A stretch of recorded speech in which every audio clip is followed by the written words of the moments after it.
3 વર્ષ ક્યાં ગયા ખબર પડી નથી. આપણો સમય ના બગડ્યા, બસ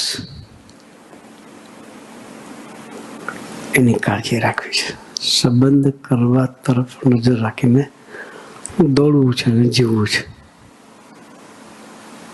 હરેક મિનિટ જાગૃત રહેવાય, એ આપણને કહી શકે, ટોકી શકે, આપણો સમય ના બગડે એવો સંબંધ બાંધવો છે.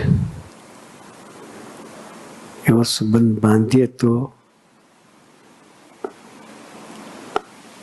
આગમન ઉત્સવ ઉજવો કહેવાય. શું કહેવાય?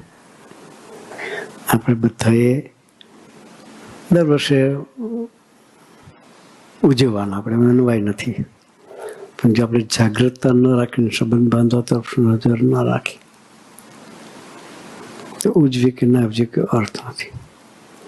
આપણે બધાએ એ રીતે ઉજવવું છે બસ.